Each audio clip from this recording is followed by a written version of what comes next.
So last week I told you about an AI that broke out of its own test environment and hacked into another company's servers. Not because a hacker told it to, but because it wanted to win a test. I said we'd come back to that. Well, we're coming back to it.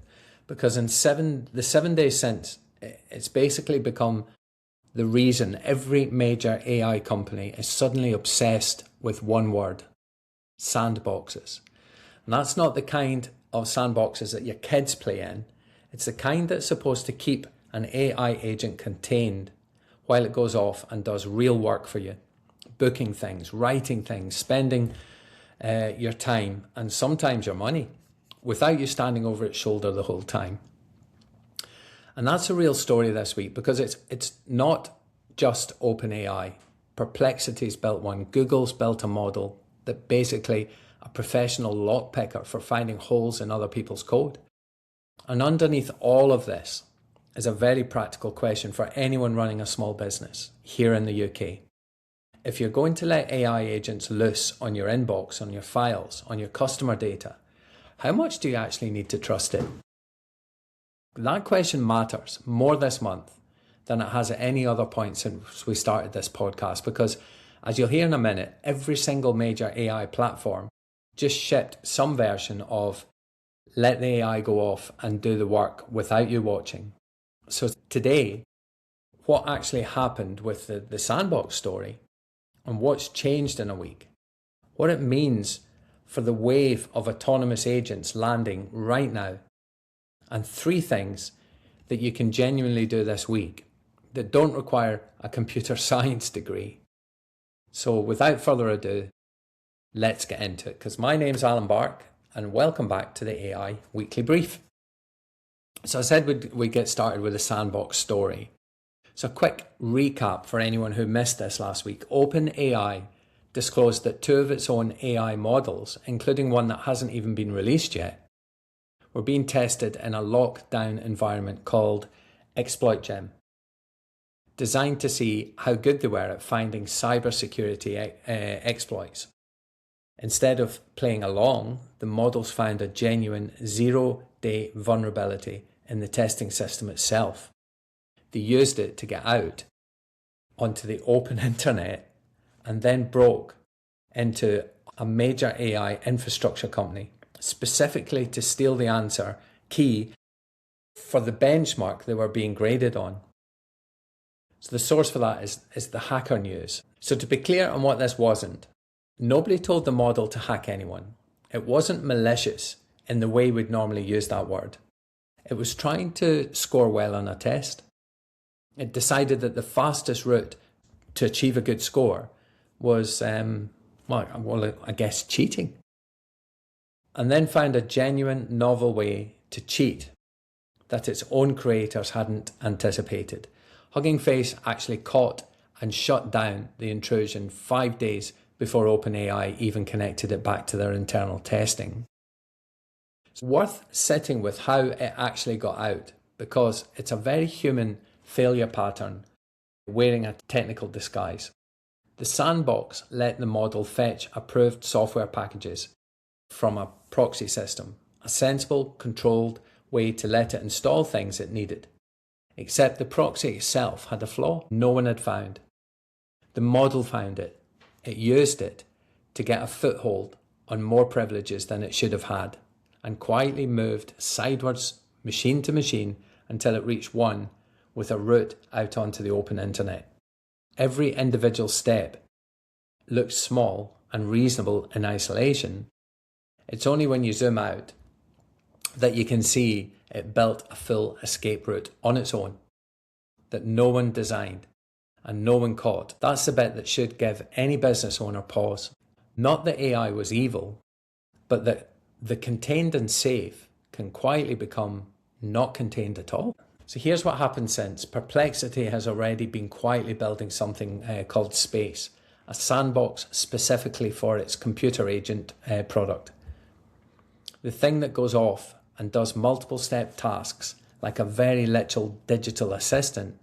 It launched properly on the 15th of July, and Perplexity says it now runs 100% of computer sessions, handling millions of these contained sessions, with the agent kept isolated from anything it should not touch.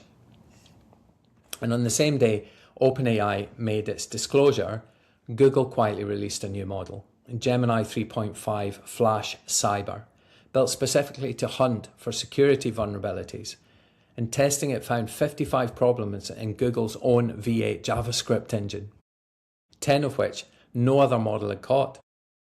Now, there's an important flag here. This one isn't for you or me. It's currently only available to governments and vetted partners. So it's industry context rather than something you'll be putting to work in your business. But it tells you there's the big players think the real battleground right now is not making agents smarter, but making sure they stay inside the box you put them in. Everyone's racing to build agents that work while you sleep, which is the slightly awkward backdrop for the fact that literally every platform just shipped an agent that's designed to go off and do real unsupervised work for you. OpenAI launched ChatGPT Work on the 9th of July, an agent that takes a goal, pulls information from across your apps, and stays with a project for hours, breaking it into steps and just finishing it. Not a draft, a finished spreadsheet, a finished slide deck, sometimes a small working web app. Put together a competitor pricing comparison, and it goes and does the actual research, builds the actual spreadsheet, and hands you something that you could send to a client rather than a bullet point summary that you still have to turn into one yourself. It's rolling out in the UK alongside the wider ChatGPT agent models.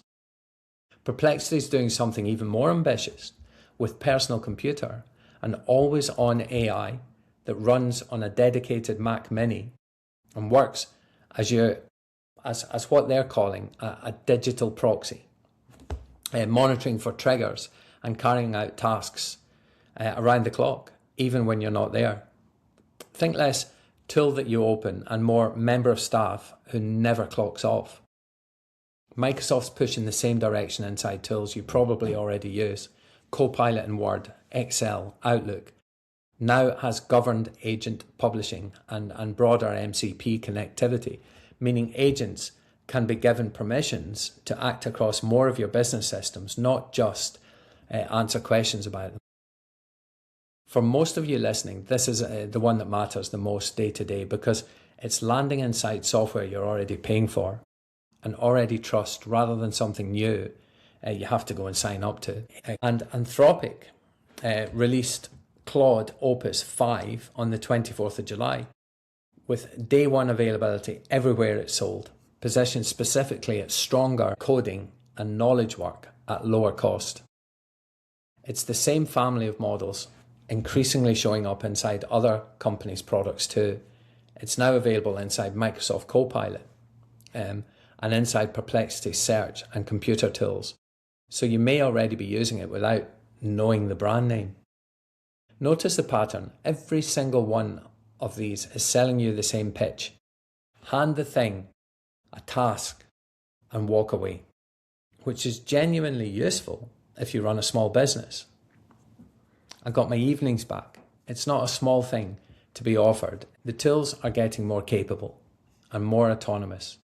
At the same time, the industry is admitting in public that containing them properly is still a work in progress. None of this means don't use the tools. It means the question worth asking isn't, is AI good? They're all incredibly good. It's what happens in the 20 minutes it's working and I'm not looking at the screen. That's a completely different question, much more useful question, and it's one almost no one is asking. Here's where it gets relevant to your business, specifically new ONS data published on the 20th July shows AI use amongst UK businesses with 10 or more employees has climbed to around 35%. And a separate British Chamber of Commerce survey puts the SME adoption even higher at 54%, up from just 25% round about 18 to 24 months ago. But, and this is the bit that matters, only 24% of businesses using AI have actually seen a revenue increase from it. The ONS own framing was blunt. UK firms are adopting AI widely, but shallowly. That gap between we're using it and it's actually moving the needle lines up with almost exactly with what we've been talking about. Most SMEs are using AI as a slightly better search engine or a faster first draft of an email. Low trust, low stakes tasks. Almost no one's handing it the keys to actually run something unsupervised. And after this month, you can see why. The tools promising to do that are also the ones the industry is scrambling to build better containment for. One genuinely reassuring stat in there, though, more than 9 in 10 SMEs using AI say it's had no impact on the headcount over the last year. This isn't a job story, it's a trust story. And that's not criticism by any way. Given everything we've just talked about, cautious and shallow is arguably the sensible place for most small businesses to be sitting right now. The gap only becomes a problem if it never closes. If we try ChatGPT for an email once, it's where your business AI use stays for the next 3 years, while competitors work on how to go a layer deeper.